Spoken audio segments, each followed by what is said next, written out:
آپ اللہ کی بارگاہ میں دوبارہ تخفیف کی درخواست پیش کیجیے، تو حضور دوبارہ جاتے، پھر آئے، پھر انہوں نے کہا، 9 مرتبہ واپس بھیجا اور 50 سے 5 نمازیں رہ گئی۔ جب 5 نمازیں لے کے حضور واپس آ رہے تھے تو حضرت موسیٰ پھر ملے اور انہوں نے ایک بار پھر کہا، ایک بار اور جائیے۔ اب عادت باری کیا ہے، ہر بار درخواست کرنے سے 5 نمازوں کی رخصت ملتی ہے، اب رہ ہی 5 گئی ہیں، تو عادت باری کے مطابق اب یہ 5 بھی معاف ہو جائیں گی۔ تو حضور نے فرمایا، مجھے رب سے شرم آتی، رب سے حیا آتی۔ امت سے توقع کی کہ یہ امت اتنی نکمی تو نہیں ہے کہ 5 نمازیں بھی نہ پڑھے، تو میرے اور آپ سے یہ ہمارے آقا و مولا کی توقع تھی کہ ہم 5 نمازیں ادا کریں، اور یہ 5 نمازیں ہمیں ثواب 50 کا عطا کریں گے۔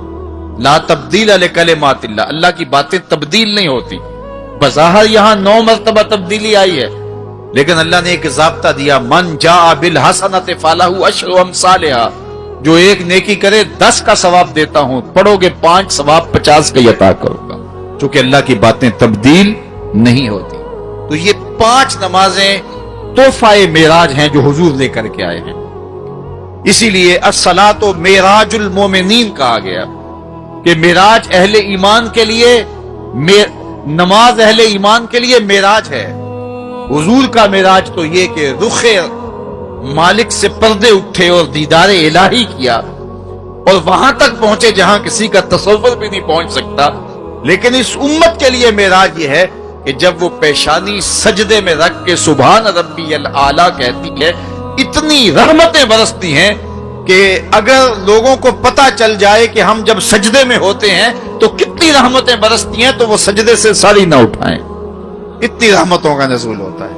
اس لیے اس امت کا معراج یہ ہے کہ یہ 5 گانا نماز شعار زندگی بنا لے، کبھی بھی نماز قضا نہ ہونے دے، اپنی زندگی میں نمازوں کو اس طرح شامل کرے کہ نماز کا وقت آئے تو بے چینی ہو کہ نماز کی ادائیگی ہو، اور ایک نماز کے بعد دوسری نماز کا انتظار کرنے لگ جائیں۔ میرے اور آپ کے آقا و مولا نے فرمایا، مجھے تمہاری دنیا سے صرف 3 چیزیں پسند ہے، حبب الی من دنیاکم ثلاث، تمہاری دنیا سے صرف 3 چیزیں پسند ہے، خوشبو، پاکیزہ عورتیں، اور میری آنکھوں کی ٹھنڈک نماز میں رکھی گئی۔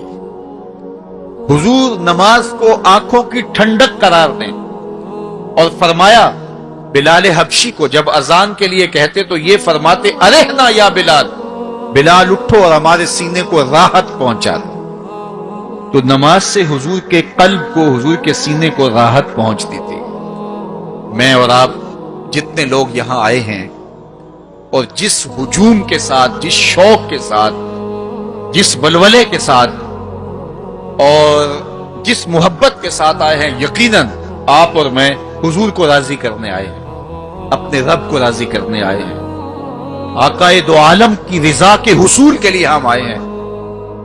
تو حضور کی رضا کے طالب بن کے آج کے اس اجتماع میں آنے والوں، اگر تم چاہتے ہو کہ حضور ہم سے راضی ہو جائیں، تو اگر بدقسمتی سے کوئی بے نمازی ہے تو آج عزم کر کے جائے کہ آج کے بعد نماز نہیں چھوڑوں گا، اللہ کے رسول راضی ہو جائیں گے انشاءاللہ، چونکہ حضور نے نماز کو اپنی آنکھوں کی ٹھنڈک قرار دیا ہے، اپنے دل کا قرار نماز کو قرار دیا۔ ارحنا یا بلال، بلال ہمیں راحت پہنچا دو اذان دے کے، تو یہ حضور کے لیے راحت کا سبب تھا۔ تو 5 گانا نماز شعار زندگی رکھیں، اور جنہیں نماز نصیب ہے وہ یہ سمجھیں کہ نماز معراج المومنین ہے، تو پھر ہمیں سجدے میں اس کی لذت کیوں نصیب نہیں ہوتی؟ تو وہ اپنے خیالات کو قابو میں کریں، اپنی نماز میں یکسو ہو جائیں، بڑے سجدے میں ہوں اور کھڑے دکان پہ ہوں تو پھر سجدہ سرور بخش نہیں ہوگا، پھر قیام لذت آفری نہیں ہوگا۔ تو اپنی نماز کو اس قدر یکسو کر لو کہ جب تم سجدے میں ہو، قیام میں ہو، رکوع میں ہو، تو سجدے، قیام اور رکوع کی لذت تمہیں حاصل ہو رہی ہو، تو پھر معراج کی لذتیں تمہیں نماز میں نصیب ہوں گی اور قرار نصیب ہوگا۔ تو کہا میں نے کچھ لوگوں کو دیکھا کہ ان کے سر کوٹے جا رہے ہیں، اور میں نے پوچھا یہ کون لوگ ہیں؟ تو کہا یہ وہ لوگ ہیں کہ جو نماز نہیں پڑھا کرتے تھے، جن کے سر نماز سے بوجھل رہتے تھے۔ پھر کچھ لوگوں کو دیکھا معراج کی شب، فرماتے ہیں کہ ان کے آگے اور پیچھے چیتھڑے بندھے ہوئے ہیں اور وہ کانٹے دار جھاڑیاں تھوہر کھا رہے ہیں، کڑوی جھاڑیاں کھا رہے ہیں اور گرم پتھر چاٹ رہے ہیں اور کھا رہے ہیں۔ تو میں نے پوچھا کہ یہ کون بد نصیب لوگ ہیں؟ تو کہا یہ وہ لوگ ہیں جو اپنے مال کا صدقہ نہیں دیا کرتے تھے، مال کی زکوٰۃ نہ ادا کرنے والے سخت عذاب میں مبتلا ہوں گے اور اللہ کے قہر و غضب کا شکار ہوں گے۔ اور پھر فرمایا میں نے ایسے لوگوں کو بھی دیکھا کہ جن کے سامنے انواع و اقسام کے کھانے پڑے ہوئے ہیں، ہنڈیا کے اندر اچھے تازہ اور خوشبودار ماکولات موجود ہیں، لیکن وہ ان کو نہیں لے رہے، بلکہ بدبودار سڑا ہوا گوشت کہیں پڑا ہے اور وہ اس کو اٹھا کے کھا رہے ہیں۔ تو مجھے حیرت ہوئی، تو میں نے جبریل سے پوچھا کہ یہ کون بد نصیب لوگ ہیں کہ ان کے سامنے بھنا ہوا تازہ گوشت موجود ہے، خوشبودار گوشت موجود ہے، لیکن یہ اس بدبودار اور متعفن میں ہاتھ مار رہے ہیں۔ تو کہا یہ آپ کی امت کے وہ بد نصیب لوگ ہیں کہ جن کو پاک طاہر اور پاکیزہ بیویاں میسر تھی، لیکن اس کے باوجود وہ ناپاک عورتوں کے بستروں پہ راتیں بسر کرتے تھے۔ دور موجود کے اندر برائی اور بدی تیزی کے ساتھ پھیلتی چلی جا رہی ہے، اور جدید ذرائع ابلاغ نے، جس میں سوشل میڈیا پیش ہے، آنکھوں سے حیا تو چھین ہی لیا ہے، خیالوں کی پاکیزگی تو چھین ہی لی ہے، عصمت کے جوہر پر اتنی تیزی سے یہ آلات حملہ آور ہیں کہ اپنی نئی نسلوں کو بچانا اور ان کی حفاظت کرنا بہت ضروری ہو گیا ہے۔ میری اور آپ کی ذمہ داری ہے کہ ہم اپنی اولادوں پر گہری نظر رکھیں اور ان کی حفاظت کریں، چونکہ اگر عصمت کا جوہر محفوظ نہ رہا تو پھر پلے کچھ بھی نہیں رہا، اگر آبرو سلامت نہیں رہی تو پھر پلے کچھ بھی نہیں رہا۔ قیامت کے دن ان لوگوں کو اس صورت کے اندر لایا جائے گا کہ وہ یہ غلیظ کھانے کھا رہے ہوں گے اور ذلت اور رسوائی کی وہ زندگی ان کو سہنا پڑے گی اور اللہ کے قہر و غضب کا شکار ہونا پڑے گا۔ اپنی خلوت کو اور اپنی جلوت کو پاکیزہ رکھنے کی کوشش کرو اور اللہ کی رضا اپنا مقصود زندگی بنا لو۔ وہ آنکھ جو غیر محرم کو شہوت کی نظر سے دیکھتی ہے، قیامت کے دن جہنم کی آگ سے بھر دی جائے۔ اپنے خیالوں کو بھی پاکیزہ کرو، اپنی سوچوں کو بھی پاکیزہ کرو اور اپنی زندگی کی ایک ایک ساتھ کو اپنے مالک کے حضور پیش کرو اور اللہ سے توفیق مانگو خیر کی اور برکت اور رحمت کی۔ جب انسان کی نگاہ پاک نہیں رہتی تو خیال پراگندہ ہوتے ہیں، خیالات کی ناپاکیزگی اس کی عصمت کے جوہر پہ حملہ آور ہوتی ہے، اور شیطان کے لیے یہ بڑی خوشی کی بات ہے کہ کوئی نوجوان اپنی عصمت اور اپنی آبرو کو داؤ پہ لگا دے۔ تو دور موجود کے اندر یہ فتنہ تیزی کے ساتھ بڑھتا چلا جا رہا ہے، اس میں ہماری معاشرت کی ناہمواریاں اور جدید ذرائع ابلاغ اور قرب قیامت کی وجہ سے فتنوں کا آسمان سے بارش کی طرح برسنا ہے، لیکن جو اپنے آپ کو بچا لے وہی سرخرو ہوگا، جو نہیں بچا پائے گا وہ اپنی دنیا اور آخرت برباد کر لے گا۔ اللہ کے محبوب نے ارشاد فرمایا کہ میں نے کچھ لوگوں کو دیکھا کہ ان کی زبانیں لوہے کی کینچیوں سے کاٹی جا رہی ہیں، آگ کی کینچیوں سے کاٹی جا رہی ہیں۔ دو روایات ہیں، لوہے کی کینچیوں سے اور آگ کی کینچیوں سے۔ تو میں نے پوچھا جبریل یہ کون لوگ ہیں؟ تو کہا حضور یہ آپ کی امت کے فتنہ پرور خطیب ہیں، جو کہا کرتے تھے ان کا اپنا وہ عمل نہیں ہوا کرتا تھا۔ لوگوں کے اندر فتنہ اور فساد پپا کرنے والے لوگ، جن کی زبان کی تلخیاں معاشروں کے اندر تفریق پیدا کرتی ہیں، بھائی بھائی سے لڑ پڑتا ہے، میاں بیوی کے درمیان تفریق پیدا کر دیتے ہیں، نفرت کی چنگاریاں ان کی زبان اگلتی ہے اور ان کے لہجے لوگوں کے اندر تفریق، تشدد، افتراق اور فرقہ بندیاں پیدا کرتے ہیں، تو ایسے لوگ قیامت کے دن ان کی زبانیں لوہے کی کینچیوں سے کاٹ دی جائیں گی، جس کی صورت اللہ کے محبوب پہلے ہی ملاحظہ فرما چکے۔ تو بدترین اس امت کے لوگ بھی علماء ہیں اور بہترین اس امت کے لوگ بھی علماء ہیں۔ فتنہ انہی سے شروع ہوتا ہے اور انہی میں پلٹتا ہے۔ ان کے پاس بیٹھنے سے خیر ملتی ہے اگر وہ خیر کی راہوں کے مسافر ہوں، اور اگر یہ طبقہ خراب ہو جائے اور شر پہ اتر آ جائے، شر پہ اتر آئے، تو پھر سب سے زیادہ شر بھی انہی کے دامن سے پھوٹتی ہے۔ ان کی زبان جب زہر اگلنے لگے اور ان کے لفظ شعلے بن جائیں تو معاشرے بسم ہو کے رہ جاتے ہیں اور معاشرے جل کے خاشاک ہو جاتے ہیں۔ اس لیے خاص طور پہ اس طبقے کو اپنا ہمیشہ محاسبہ کرنے کی ضرورت ہے کہ ہمارے عمل سے، ہمارے رویے سے، طرز زندگی سے، ہماری گفتگو سے، ہمارے کسی لہجے سے کسی کے لیے تفریق، تشدد، افتراق اور لڑائی پیدا نہ ہو۔ تو یہ بات بہت ہی اہم ہے جو اللہ کے محبوب علیہ الصلوۃ والسلام نے بیان فرمائی۔ اللہ کے محبوب علیہ السلام فرماتے ہیں میں نے ایک منظر دیکھا، ایک سوراخ ہے، اس سے ایک بیل نکلتا ہے، نکلنے کے بعد دوبارہ گھسنے کی کوشش کرتا ہے لیکن گھس نہیں پاتا۔ تو میں نے جبریل سے پوچھا کہ یہ کیا ماجرا ہے؟ تو جبریل نے کہا کہ حضور یہ ان لوگوں کی مثال بیان کی ہے جو زبان سے بڑا بول نکال دیتے ہیں اور پھر دوبارہ اس کو لینا چاہتے ہیں تو پھر وہ واپسی نہیں ہو سکتی۔ بعض اوقات آپ کوئی ایسی بات کر دیتے ہیں جس سے فتنہ پھیلنا شروع ہو جاتا ہے، جس سے شر پھیلنا شروع ہو جاتی ہے، جس سے معاشرے کے اندر تشدد اور افتراق پیدا ہونا شروع ہو جاتا ہے، جس سے لوگ آپس میں الجھ پڑتے ہیں۔ تو آپ آرام سے زبان سے کوئی جملہ نکال دیتے ہیں لیکن بعد میں اس کو واپس لینا چاہیں لیکن وہ شر پھیل چکی ہوتی ہے۔ تو اسی لیے ہمارے بزرگوں نے ہمیں یہ کہا ہے کہ بولنے سے پہلے 100 مرتبہ بات کو تول لو، غور کر لو، فکر کر لو۔ کمان سے تیر نہ نکلا ہو، آپ کے پاس اختیار ہوتا ہے کہ جب چاہو اس کو پھینک لو، لیکن جب آپ کمان سے تیر چھوڑ چکے ہوں تو پھر آپ کا اختیار ختم ہو جاتا ہے۔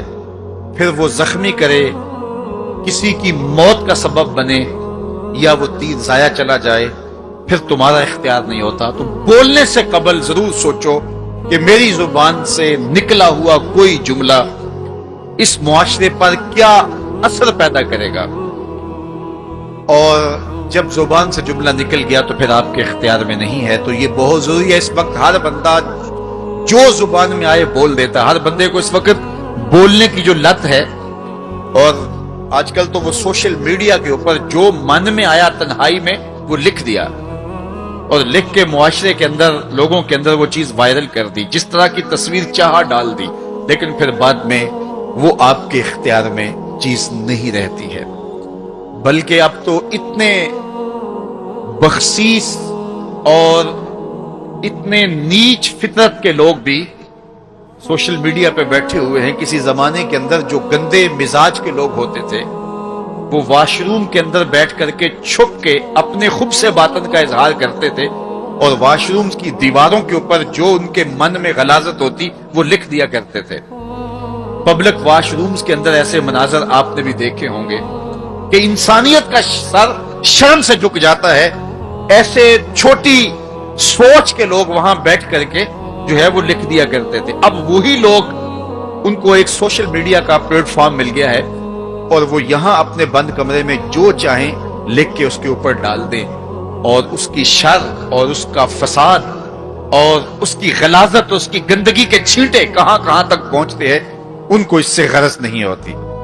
تو ایک ایک حرف جو زبان سے نکلتا ہے، تمہارے قلم سے نکلا ہوا ایک ایک جملہ، اس کا حساب ہونا ہے قیامت کے دن۔ ایک ایک چیز کے بارے میں پوچھا جائے گا۔ اور آج اگر تم سوشل میڈیا پہ کوئی بات چھوڑتے ہو یا کسی مجمع عام کے اندر کوئی بات کرتے ہو یا تنہائی کے اندر کوئی بات کرتے ہو اور پھر اس کی شر پھیلتی ہے، تو وہ شر تو پھر سفر کرتی رہے گی۔ تم اب وہ جملے کہنے چھوڑ بھی دو، تم اپنا وہ اکاؤنٹ بند بھی کر دو، لیکن وہ شر، وہ غلاظت، وہ گندگی، وہ چھینٹے جو اڑے تھے وہ آگے بڑھتے رہیں گے، اور اس کا گناہ تمہارے نامہ اعمال میں، تمہارے کھاتے میں درج ہوتا رہے گا، حتیٰ کہ تم مر بھی گئے تو پھر بھی تمہارے نامہ اعمال کے اندر وہ سب کچھ اترتا رہے گا۔ اس لیے اپنے آپ کو محتاط کرنے کی ضرورت ہے، اور اپنے ایک ایک لمحے کو محفوظ کرنے کی ضرورت ہے۔ اپنے وقت کو قیمتی جانو، اپنی زبان کو کھولنے سے قبل 100 بار سوچو کہ جو میں لفظ کہہ رہا ہوں وہ کیا مجھے کہنا چاہیے یا نہیں۔ میرے اور آپ کے آقا و مولا نے فرمایا جو اللہ اور پچھلے دن پر ایمان رکھتا ہے وہ خیر کی بات کہے ورنہ چپ رہے، اس کا چپ رہنا اس کے لیے بہتر ہے، اور اگر وہ کہنا چاہتا ہے تو وہ خیر کی بات کہے۔ تو فرمایا میں نے وہاں بیل نکلتے ہوئے دیکھا، اور پھر دوبارہ گھسنا چاہتا ہے تو گھس نہیں پاتا، تو کہا جبریل نے کہ یہ وہ بول ہے جو زبان سے نکالا جا چکا ہے، اب دوبارہ زبان میں اس کو داخل نہیں کیا جا سکتا۔ اور مختلف صورتیں حضور نے دیکھی، لوگوں کو عذابوں کے اندر مبتلا دیکھا، لوگوں کو تکلیفوں کے اندر مبتلا دیکھا، کسی کو خون کی نہر کے اندر غوطے کھاتے دیکھا، کسی کے پیٹ کے اندر سانپ دیکھے۔ اور جبریل سے پوچھا تو جبریل نے عرض کی یا رسول اللہ یہ سود خور ہے، یا رسول اللہ یہ حرام کھانے والا ہے، یہ فلاں جرم کا مرتکب شخص ہے۔ تو وہ صورتیں حضور علیہ السلام کو دکھائی گئی، اور وہ مناظر حضور کو دکھائے گئے، اور دوسری جانب جنت میں حضور نے ان خوش نصیب لوگوں کو بھی دیکھا کہ جن کی نیکیوں کی وجہ سے وہ اللہ کی رحمتوں کے حصار میں ہیں۔ ایک شخص کو دیکھا جو نور عرش میں ڈوبا ہوا ہے، اور وہ نور ہی نور میں ہے۔ اللہ اکبر۔ تو جبریل سے حضور نے پوچھا یہ کون شخص ہے؟ تو جبریل امین نے اس کی 3 خوبیاں بیان کی، ان میں سے ایک خوبی یہ تھی کہ وہ اپنے والدین کا فرما بردار